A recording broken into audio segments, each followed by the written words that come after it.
अरे ओ दरोगा जी, बड़े बदतमीज हो तुम। मैडम नमस्ते। कहिए मैडम। बता रही हूँ। अरे हरामखोर, तो आप कह रहे हैं कि न्योता का पीरियड बंद हो गया है। लगन चल रही है। हाँ निमंत्रण है न्योता पीरियड बाद। हाँ नहीं तुझको तो ऐसा न्योता खिलाऊंगी कि तू जीवन में कभी नहीं भूल पाएगा। चिंता मत लाइए मैडम लाइए। ये रहा हाँ लाइए। रंजीत की रिहाई का कोर्ट से ऑर्डर। ये लीजिए, पकड़िए दरोगा जी, हड़बड़ाइए मत।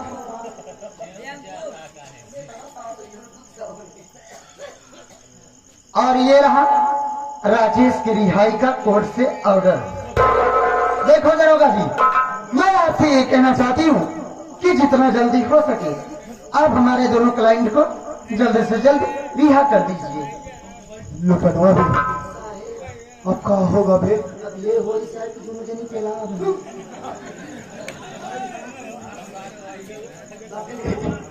ये कागजात ले जा सिग्नेचर करवा के चल। उन लोग को लिवा क्या दोनों मोट मोटा हमका मारते कुछ नहीं होगा। दो चार कांस्टेबल और साथ में ले ले। तो हमें मार दिया नहीं मर गया समझ आया बेटी? मार दिया तो कुछ नहीं होगा। मान ले जैसे बार मेरा रो तो तू क्या करता साले क्यों बोलता है बे? कहीं से सुनती होगी तो ले जा साले के युवा क्या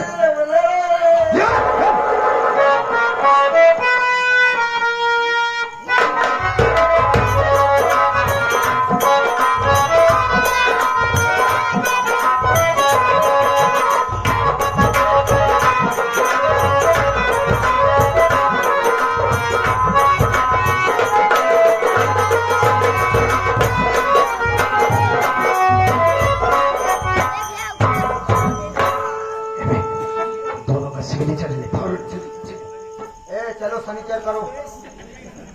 चलो हमें जो कर पाओ तो करो। ओए चलो अत्ता छाकर करो। हाँ अत्ता छाकर हस्ताक्षर कहा जाता है। हमें जो करना करो। मोस्ट कर गया।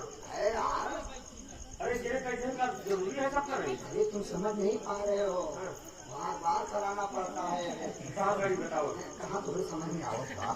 जैसे विषम खाली हो सकती तुम कहेगी। बीच बीता भाई अरे अरे गली बगली करी कहूँ ऐसी उसी हो जाए काम खराब हो जाए। हो जाए चली, लेकिन बीच बीता लिखना है जहाँ लिखा बा तो हाँ अच्छे ही। अरे घुसे पाकर चाहिए घुस जाते क्या करी। भूले करा छुआ छुआ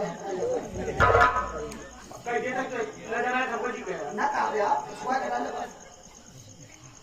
एकदम आराम से कर दे थोड़ा। हाँ तो तकलीफ नहीं होता। कई देर का भूल जाएगा पड़े।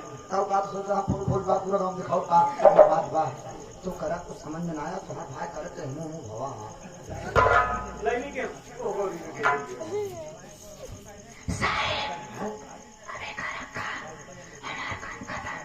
हम चाहते नहीं पीला जाए।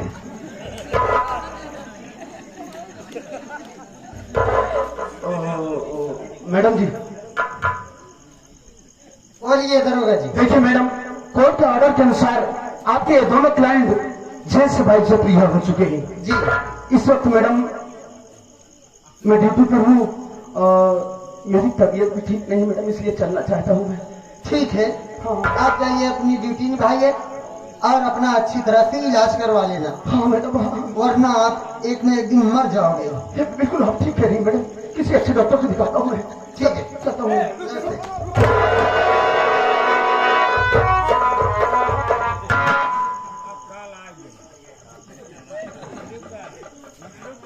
छोड़ना जाना साले को क्या जाने दो भैया।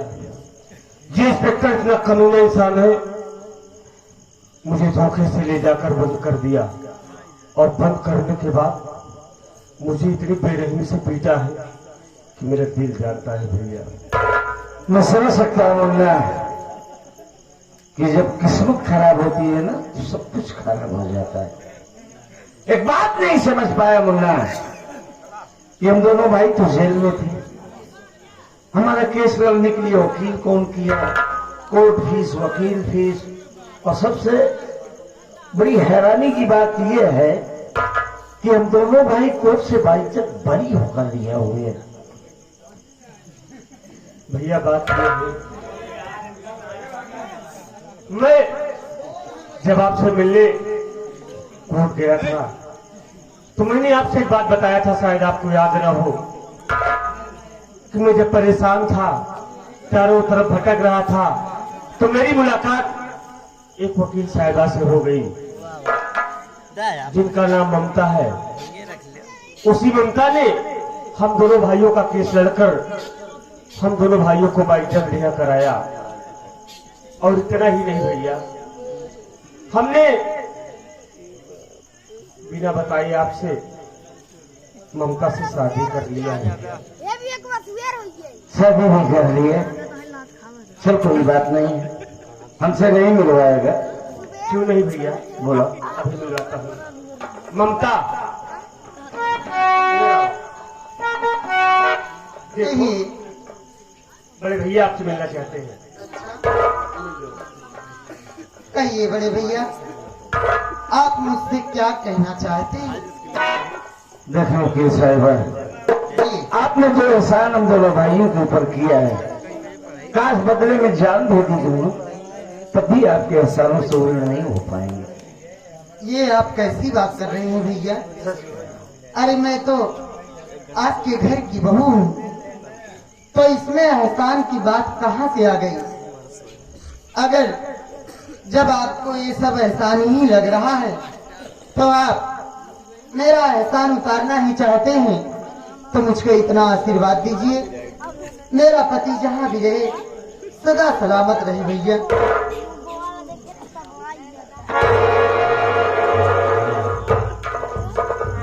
सदा सुहागन रहे, दूर रहो तू तो फिर मालिक इस जोड़े को ता कयामत तक खुशहाल और आबाद रखे। ए मुन्ना। हाँ भैया। चल पहले घर चलते हैं, घर का समाचार देखते हैं, कैसे तेरे भाभी और बच्चे। भैया हम तो घर चलेंगे ही, लेकिन अगर आप कहें तो ममता को साथ ले चले। चल बस। चलो ममता।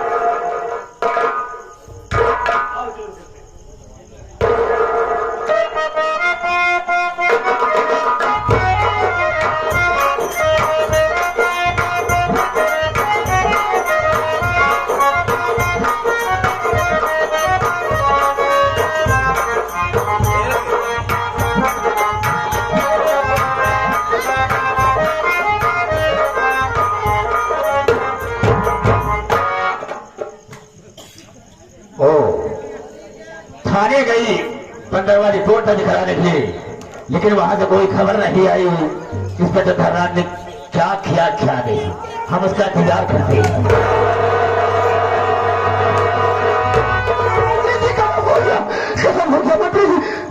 धर्राज क्या हो गया, घबराए क्यों हो, बात क्या है?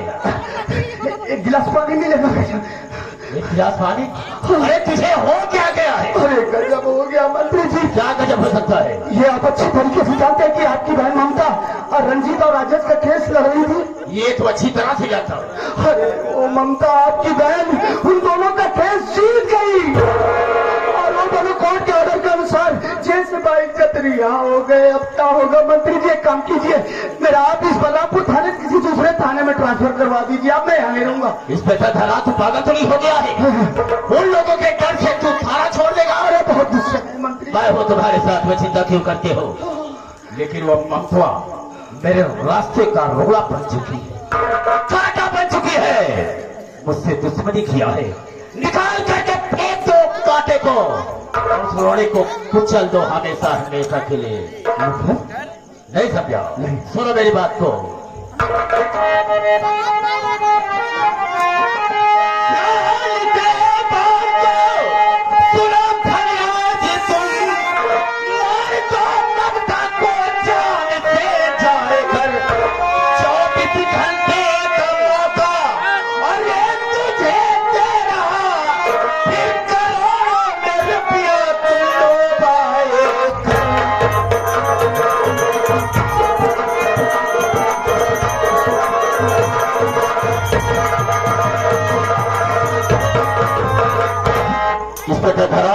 रास्ते का कांटा बन चुकी है।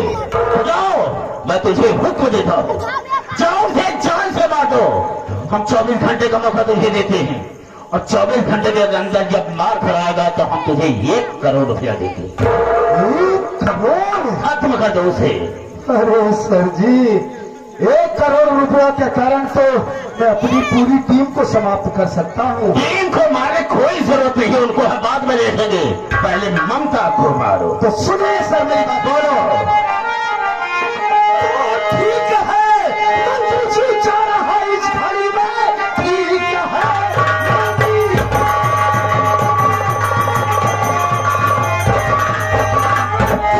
है मंत्री जी जा रहा है इस घड़ी। हमारी ममता को गोली से आऊंगा मैं। 24 घंटे का मौका मुझे दीजिए, काम पूरा सभी करके मैं आऊंगा।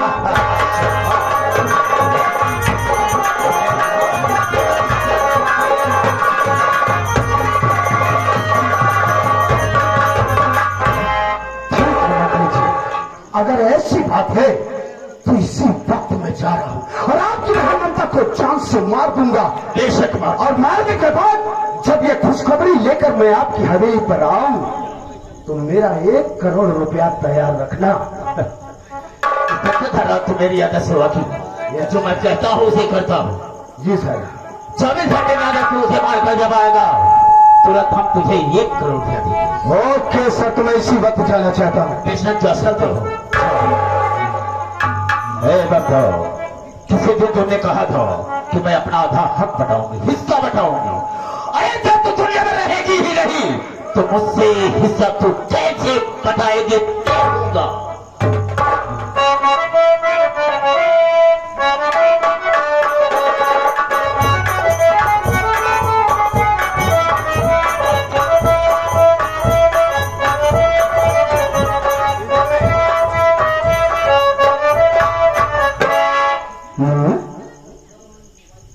घर में ताला लगा है, ना तेरी भाभी दिखाई दे रही है, बच्चा दिखाई दे रहा है।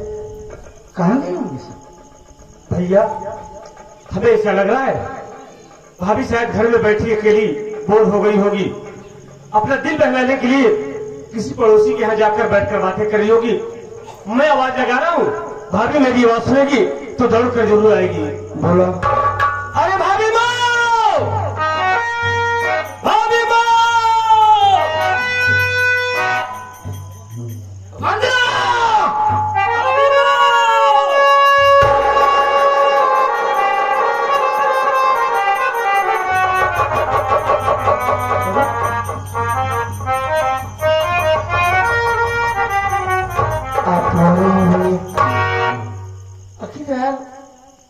ना हमारी पत्नी दिखाई दे रही है, बच्चा दिखाई दे रहा है, हमारे घर में ताला लगा है।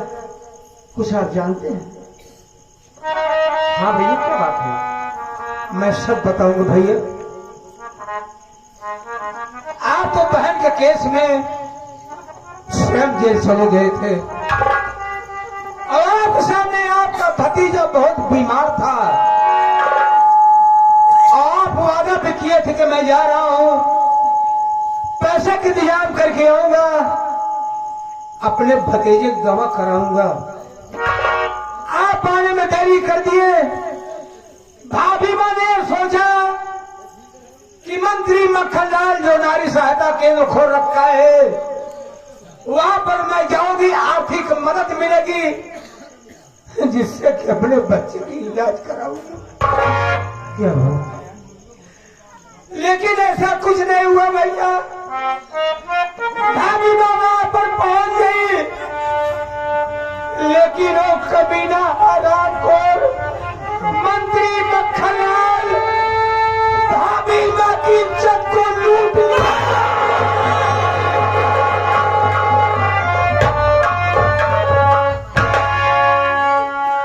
इज्जत लूटने के बाद आपका बेटा यानी आपका भतीजा मुहा बच्चा जो कि दुनिया में नहीं देख पाया था, जो मेरे बेटे को और मंत्री मक्खनलाल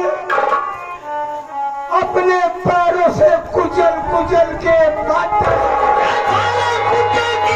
मंत्री मक्खनलाल साले नारी सहायता केंद्र खोल देखा है इंजीनियर में तो साले मजदूर अपनों की इज्जत से खेलता है। साले तुझे टुकड़े टुकड़े ना किया तो हमारी माता जी का दूध आराम है। जब बच्चा खत्म हो गया भाभी ने सोचा मैं चली जाऊं बल्लापुर थाने, मंत्री खिलाफ रिपोर्ट लिखा दूंगी। मरे हुए बच्चे को गोदी में लेकर के बल्लापुर थाने पहुंच गई, जहां पर इंस्पेक्टर धनराज मौजूद था।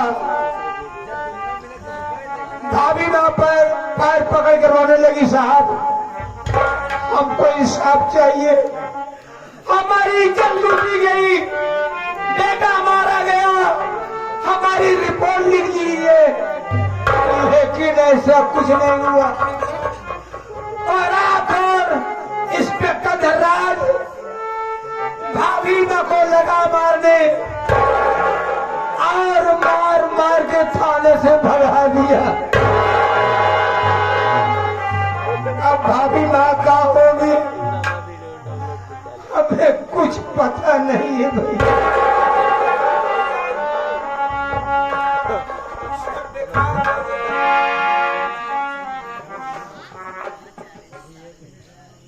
बड़े भैया अपना परिवार पूरा बेकार हो गया। दिल में क्या सपने थे कुछ हो नहीं पाया। मैंने आपसे वादा किया था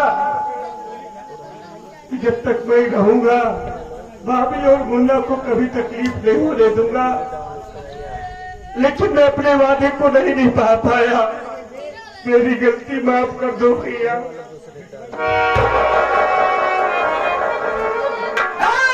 मुन्ना फौज पे आपके आंसुओं को इतिहास गवाह है। जब गरीब के आंसू सोना बने हैं ना तो एक नया इतिहास लिखा गया और हम इतना इतिहास लिखेंगे। चल शिवक चंबल चलेंगे और काम देंगे सालों को टुकड़े टुकड़े। नहीं भैया हम चंबल नहीं जाएंगे। अरे चंबल इतनी दूर है, वहां जाने आने में बहुत टाइम लग जाएगी। तो हमारे पास वक्त नहीं है। हम इसी वक्त उस हरामजादे मंत्री की हवेली चलेंगे और एक एक का बता दिया तो हमारा नाम राजेश नहीं। भैया